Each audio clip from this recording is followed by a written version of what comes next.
Grant Cardone started out as a car salesman and overcame a tough battle with drug addiction to become a millionaire financial influencer with millions of followers. He's well known for preaching wealth-building strategies, and a lot of people look up to him as a success story. You might have even seen him flaunting his Rolls-Royce Wraith, a car worth a whopping $3.5 million. But here's a darker side to all of this. Cardone's connection to Scientology, a controversial group accused of brainwashing and exploiting its members, raises a lot of red flags. Behind the scenes, there are claims that he's been taking advantage of the very people who trust him. So, if you're thinking that following his advice will guarantee you financial success, you might want to think again. Many people have gone from being huge fans of Cardone to feeling ripped off. It's clear that while he likes to portray himself as a no-nonsense, straight-talking guru, not everything he says holds up in the real world. Some of his advice just doesn't make sense, and more people are starting to see through the facade. Cardone's story is also marked by early personal tragedies, including the deaths of his father and brother. These events pushed him into a career in sales, where he quickly made a name for himself. He eventually founded Cardone Training Technologies, teaching others his aggressive sales tactics. His success expanded into real estate and writing best-selling books, where his influence continued to grow. But his real turning point came in the early 2000s, when he joined the Church of Scientology. The church has been under fire for years due to its alleged abusive practices and financial exploitation. It seems that Cardone found a way to align his ambitions with the church's methods, raising questions about the true cost of his success. Cardone has become one of the most influential figures within the Church of Scientology, quickly rising through its ranks. He leveraged the organization's resources and connections to expand his reach, attract more followers, and funnel funds into his own businesses. By the late 2000s, Cardone began meticulously crafting his image on social media. He posted carefully produced photographs and videos that showcased his glamorous lifestyle and supposed financial success, slowly building a base of devoted fans who were captivated by his promises of wealth and success. By 2015, Cardone had perfected his online presence with the help of a full-time videographer, sharing skillfully edited videos on platforms like Twitter, YouTube, and Instagram. His seemingly luxurious lifestyle impressed his followers, making them increasingly willing to follow his advice on achieving financial success. This was when Cardone took things up a notch with his annual 10X Growth Conference.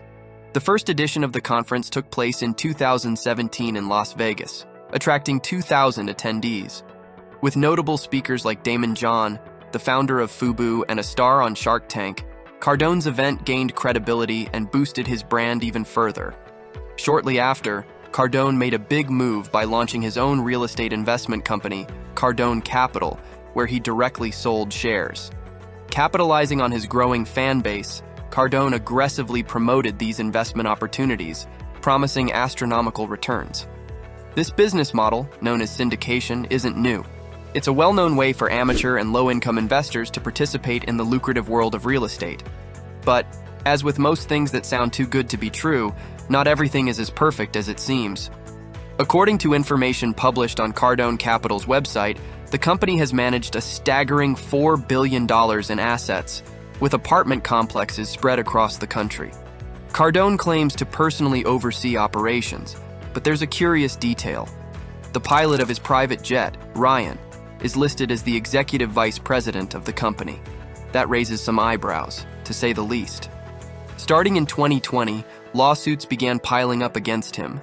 $1,000 here, $5,000 there, and even amounts as large as $20,000. These lawsuits involved fraud claims, broken promises, and a long list of complaints about his connection to Scientology. As Cardone's empire expanded, it seemed like his main goal was to squeeze every last dollar out of his devoted fan base. Court records revealed a disturbing pattern of complaints related to Cardone's training programs. Dissatisfied customers alleged they were trapped in deceptive and onerous contracts. Take, for example, the case of a pressure washer business owner in Ohio. According to his statements, he tried to cancel a $497 per month contract with Cardone's training company after just 8 weeks, only to be told by a Cardone employee that he couldn't do so. The company even admitted that customers could only cancel once the contract was fully fulfilled. which led to a lawsuit for the remaining $166,000.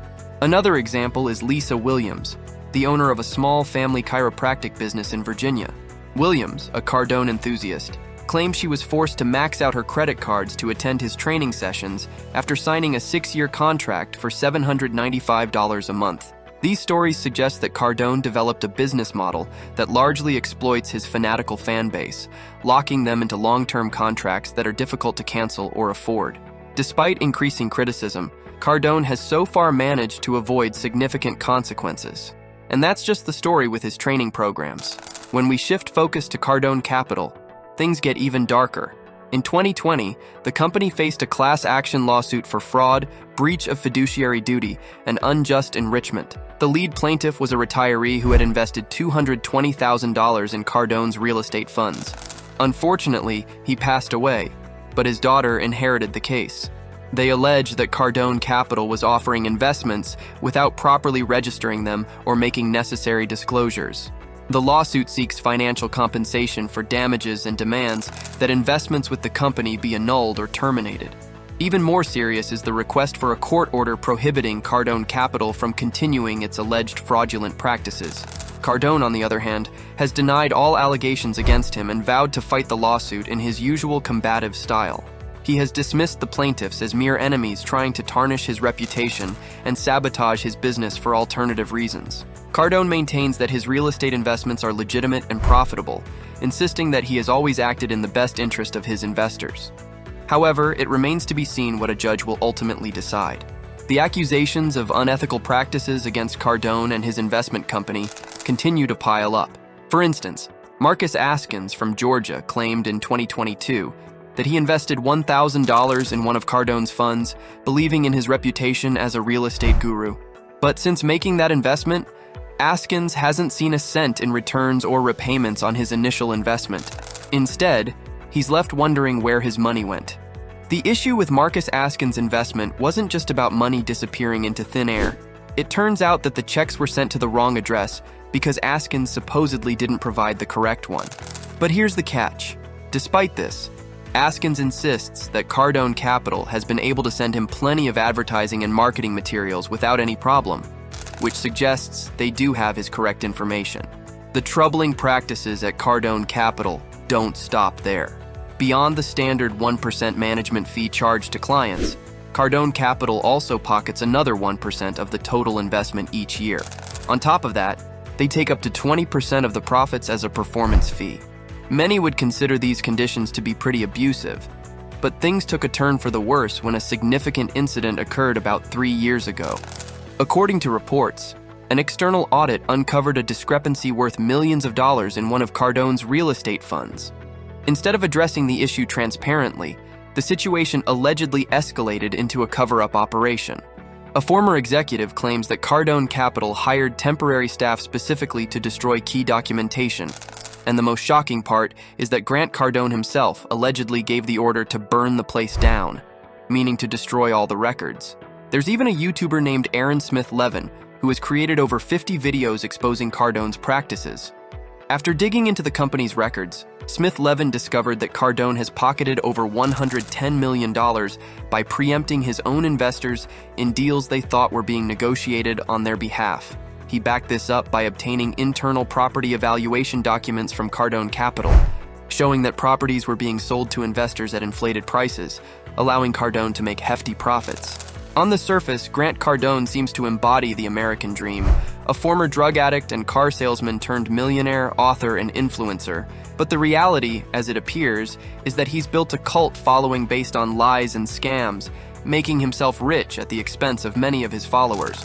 Despite the mounting lawsuits and accusations, Cardone continues to thrive, using increasingly questionable methods like 10x Health, all while surrounding himself with wealthy and famous friends.